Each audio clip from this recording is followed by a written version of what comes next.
Hi, welcome to my podcast. It's the first Gadabout Politics podcast where I'll be talking about events throughout the world, mainly focusing on the UK, USA and the Middle East. And today I wanted to kick it off with what's happening with the Arab world accepting Israel now. How and why has that happened? Why after a generation, not since the mid-90s, has an Arab nation made peace with a Jewish state? In the past, the Arab League, which contains about 18 members, their raison d'etre was to support the Palestinian cause and demonise Israel at every turn. Now, whilst there was a slight thawing in the mid to late 90s and Jordan achieved a peace treaty with Israel after going to war at least 2 times with them in the past, as well as certain wars of attrition and raids into each other's territory, everything petered out after the Rabin assassination by Yigal Amir, an Israeli national, who was against the new accords that were going to be signed or were signed with the Palestinians at the White House, called the Oslo Accords. Now, after that thawing period, it quickly began to ice over. There were several attempts at a peace process by Clinton, then the Bush administration, Obama administration. Each time it came to nothing. 2 amazing deals in 2000 and 2008 were rejected by Yasser Arafat and Mahmoud Abbas. And the Israelis also were quite happy with the status quo to remain as it is. So what's happening now? We've just seen several peace deals. We saw a couple of months ago Bahrain and the UAE sign normalisation. When we say peace, normalisation. And then that was followed bizarrely by Sudan, a country where you have, just after the 6-day war, the 3 no's of Khartoum, the capital of Sudan, where it was the Arab League agreeing unanimously, without reservation, no peace with Israel, no recognition of Israel, and no deals with Israel. Now, for a country that had its capital named after that resolution 50 years ago, to suddenly say, yeah, we'll have peace with Israel, a country that until its dictator was overthrown a couple of years ago was a fierce proponent of the Jewish state being destroyed, it's such a bizarre turnaround that this, and then Morocco, which is not such a surprise, have also moved towards full normalisation with Israel, much to the chagrin of the Palestinians, both Hamas and the Palestinian Authority. And it looks like it's not going to end there. It looks like Oman will probably be next, and then there's a handful of other countries that are down the line, want peace with Israel. Now, how is this happening? Well, some of these things are very explainable, especially the UAE and especially Morocco. Okay, Morocco wasn't one of the first, but it should have been. The UAE and Israel have been doing deals under the table for the best part of 20 years. A lot of Israelis had been going over to the UAE covertly and doing either intelligence work or business deals that were profitable to the Arab state as well as the Jewish state. So when the UAE had the opportunity to sign a peace treaty, they took it with both hands. They were very eager, and all the all the positivity coming out of the UAE towards Israel and vice versa ever since has been mesmerising. It's not like the cold or cool peace that Israel has had with Egypt and Jordan since their signings in 1977 and 1994 respectively. Morocco, likewise, was a country where Israel have had under the table, but not secretive relations with for 60 years. Israelis have been going to Morocco for years anyway. It's just a declaration of not love, but of certainly of peace, normalisation, and moving forward in a positive way.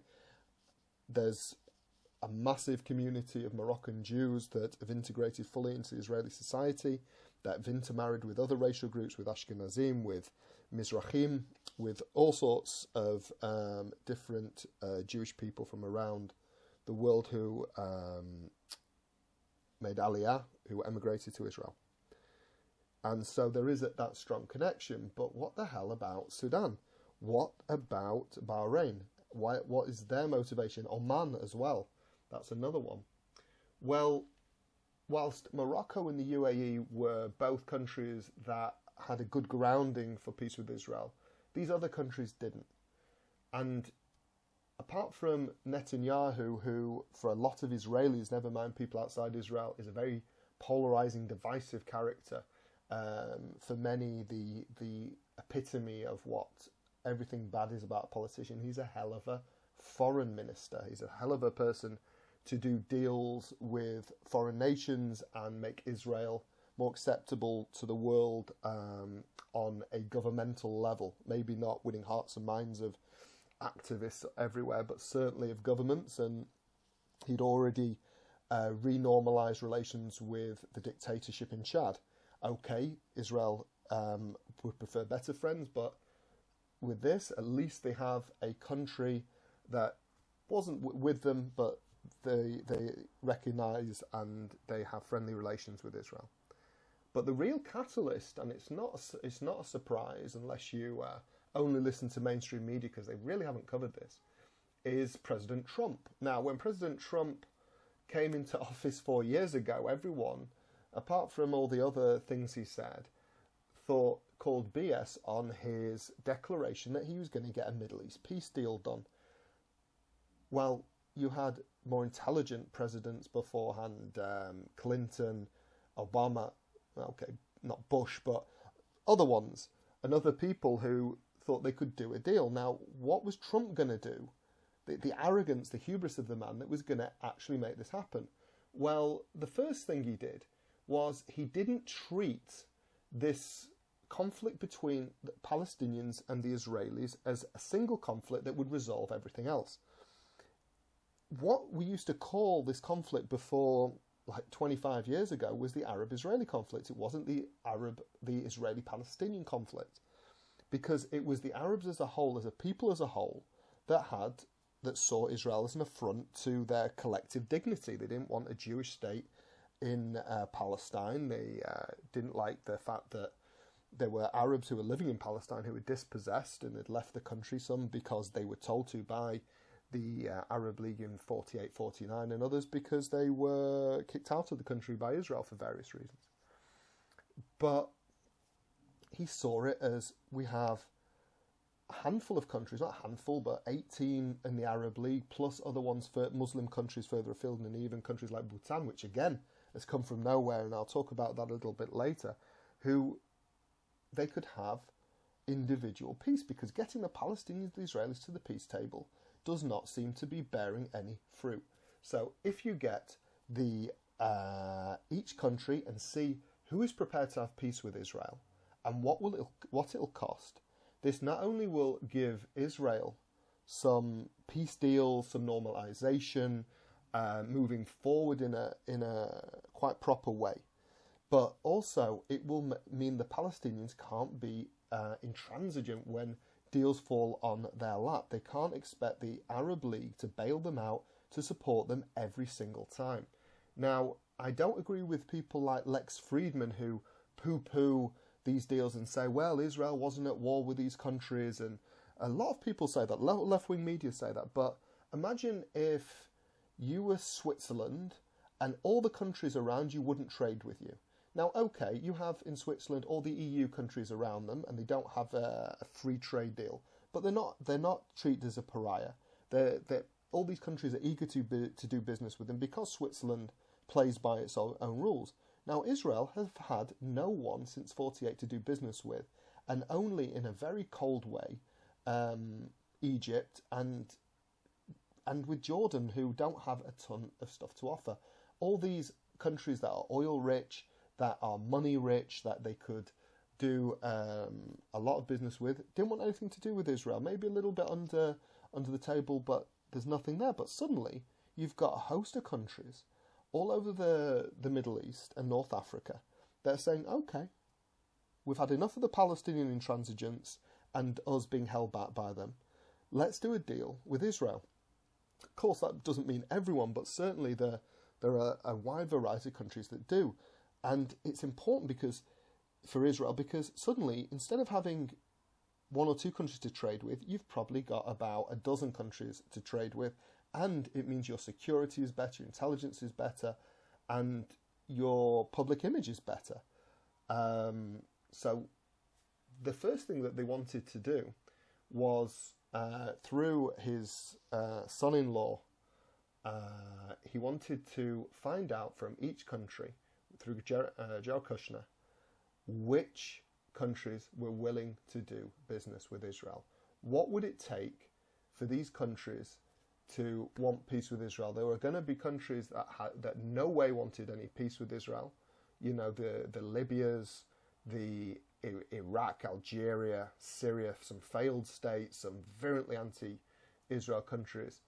And then there were going to be countries like the UAE, like Saudi Arabia, like Morocco, who did want to do peace. Now, what are they willing to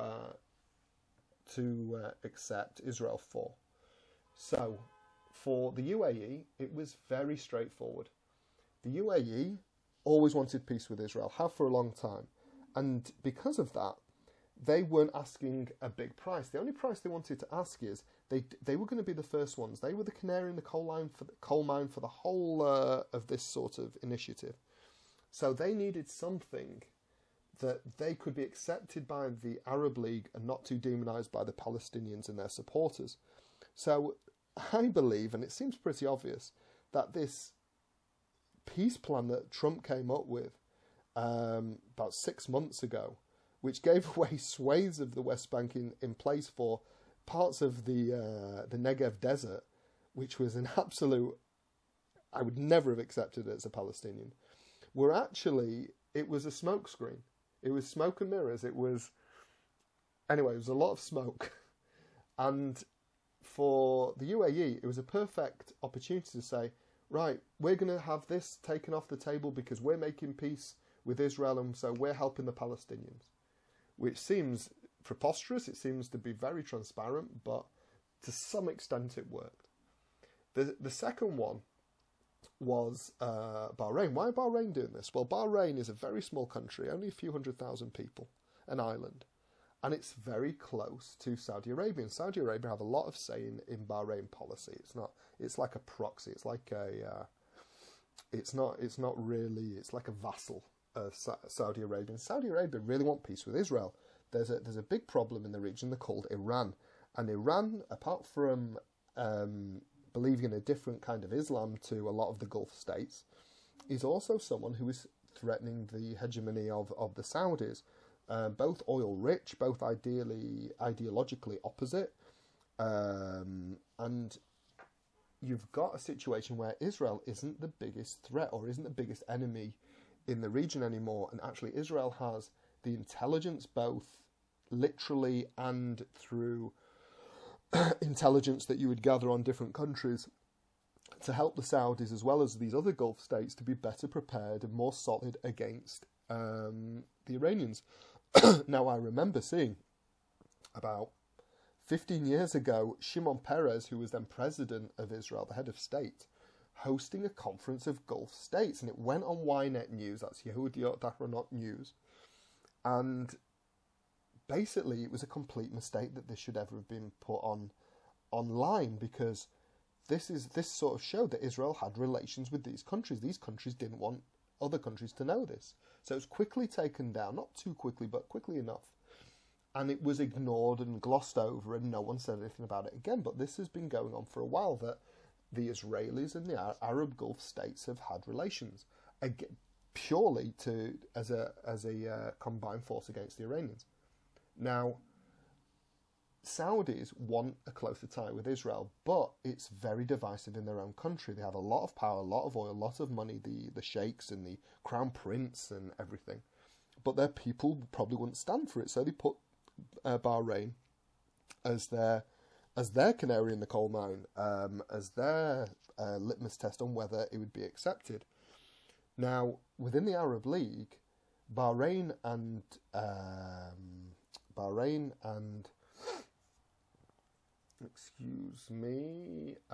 UAE were accepted. There wasn't that much condemnation, probably because there are other nations that wanted to do it, apart from the Palestinians, who called it a stab in the back. Now, when Kushner went round and asked all of these countries what they wanted, there was always some sort of price to pay, and it would be America, the American taxpayer, who would foot the bill. Now, with Morocco, it was not as simple as just accepting Western Sahara as being under their sovereignty, which is a big shift in US policy, but it's a means to an end for President Trump. It gets the deal with Morocco. But there was also going to be weapon sales that Morocco wants from the US in order to put down any insurrection from the people who want an independent Western Sahara. As for Sudan, it was something pretty similar. Sudan was, as I said before, probably the weirdest out of left field acceptor of normalisation with Israel. And they want two things, or wanted two things, which they're basically being given. The first thing is they're off the US terror list, which means they can do business with a variety of other businesses throughout the world, and makes them less of a pariah. And even though the people in charge, the military junta over there, are the people who committed all the atrocities in South Sudan on the auspices of the previous dictator. But also they want $5 billion for infrastructure, but more likely to line their own pockets. Now, it was a little bit different for other countries. Now, thrown into the mix, which is very weird, and I'm just saying it because it is important, but because the timings is incredible, is Bhutan now having relations with Israel. Now, Bhutan is a Buddhist country in the Himalayas that only has, or only had before their treaty with Israel, dealings with 53 countries around the world, which didn't include the US, UK, France, Italy, and a host of others. And it dealt with the EU and any countries like that as one block. It doesn't have relationship with China or Russia or anyone like this. But that suddenly became another deal for Israel right out of the blue. Now, again, Israel has been working on this relationship for the best part of 15, 20 years. It was covered in a story, I think, in the Times of Israel about a year or two ago, that this was a possibility. And it also probably made some sense to the Israelis to do business with a Buddhist country rather than a Muslim one, because there was no ideological difference. There was not going to be an uprising by their people. The Bhutanese are people who protect their culture, who are very wary of the Chinese on their border after they saw Tibet swallowed up over 60 years ago. And they're very picky with who they do business with. So again, that's pure Israel. That's nothing to do with Trump, because Trump really doesn't have a say when US don't have any relationships with them. But they needed to be mentioned. Anyway, there's going to be other countries and what their price will be. But who are they going to be? Who's going to be next? Now, the most likely, as I've mentioned before, are Oman. Oman was picked to be the next up after the UAE and Bahrain, but somehow Sudan got there before them, and Morocco obviously got there just after. But Saudi, from what I hear, their king is very staunchly anti this, but he's into his 80s now, and sooner or later the Crown Prince, who has questionable, well, it's the Saudi leadership, so they're all questionable things that he's done, like the murder of Khashoggi, the journalist, and what happened to him, which I will not mention here because it was fairly repugnant, will probably sign a deal with Israel. There are also other countries like Indonesia that have been touted, who are not in the Middle East, but the biggest Muslim country in the world, I think, 360 million Muslims in their populace. And they've also had thawing relations with Israel and could well be the next in line, and that would be amazing. They have a lot of possibilities there. the island country of Comoros as well. Not a lot is known about them, but they don't seem very radical. I would like to say Tunisia is another democracy, but the Tunisians are very loyally pro-Palestinian, so that's an up in the air one. Kuwait, likewise, well, it's not a democracy, but certainly a country that is more moderate, but is still very pro-Palestinian. The Bangladeshis also aren't big fans of Israel, but it's not in the Middle East, so there's a chance there, as well as Brunei, that one of the richest countries in the world per capita. Again, it's not in the Middle East, and it's more secular. The Sultan of Brunei is very eccentric, bit crazy, but is he prepared to go that extra mile and make peace with Israel? And then you've got all of these countries that used to have diplomatic relations with Israel, which don't anymore. So you've got countries like Mali and Niger and Venezuela and Mauritania. And it's whether some inducements can be given for those countries to also renew relations with Israel. It's not the same as peace treaties, but certainly it is something where it will be good for the Israelis and also good for them. Israel has a lot to offer. It's in a variety of industries, from diamonds to banking to retail stores to agricultural know-how and innovation to intelligence, military support, everything. The Israelis are very innovative and widespread in what they deal in. There are, however, some ones that are in between Lebanon. I would say, I think the Lebanese probably would have had some sort of peace with Israel, or more likely if it didn't have the Hezbollah as part of their government, which the relationship between Hezbollah and the Christian phalangists and that side is growing apart. So there is possibility, but certainly not now. Malaysia, again, is another country that is 50-50, as is Qatar. But Qatar's a lot more complicated, and Qatar has poor relations with the rest of the Gulf, who have still got an embargo after 3 years with them. So probably not. But there are also a lot of nevers, and I would say there were failed states like Djibouti, Iraq, Yemen, Syria, other staunchly anti-Israel, anti-Zionist, pro-Palestinian states like Algeria, Pakistan, who, again, you don't know what they'll do, but I think the people wouldn't stand for it. Afghanistan, of course, another failed state. Libya, another failed state. Somalia, another failed state. All of these countries wouldn't make peace with Israel. I don't know if some would make peace with Israel even if they signed a treaty with the Palestinians and had a final, lasting, agreed and just peace with them. Also, finally, you've got Cuba and North Korea, who ideologically are against Israel being communist and therefore pro-Arab and pro-Palestinian for generations. So the importance of this also that's missed by a lot is this knock-on, this domino effect allows the possibility of a lasting peace between Israel and the Palestinians, because the Palestinians will have to come to the negotiating table. They can't keep calling it a stab in the back after each country makes peace, and they indeed didn't say anything when Morocco did, apart from I think it was Jibril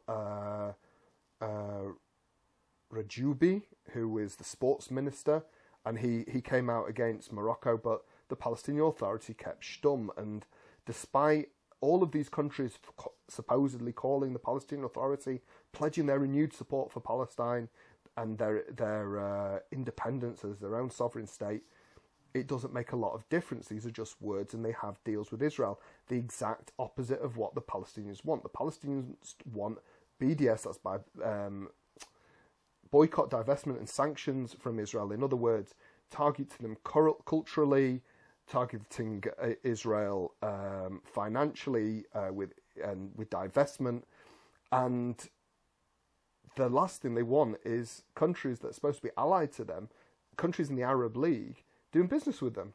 So there you have it. This is quite a lengthy video, or lengthy podcast, but it's a podcast where the Palestinians are going to be left empty-handed. The Israelis are going to be emboldened. There's already a ton of Israelis who are going to the UAE for holidays and stuff now. And it's because Trump saw that the way of doing business between Israel and the Palestinians wasn't working, and just go after each individual country, see what they wanted. Now, it's not going to be every country, but there's going to be a selection of countries, as demonstrated, that want to do these business agreements. And even after Trump has demonstrably lost the election, they're still coming. They still want to do deals like Morocco. And Kushner has promised even more in the next days and weeks. So that's why it's happening. That's how it was done. That's what the knock-on effects are. Now, will it cause a peace with Israel in the future? Who knows? If you like that Gadabout Politics podcast, please like, share and subscribe to help the channel grow. Thank you.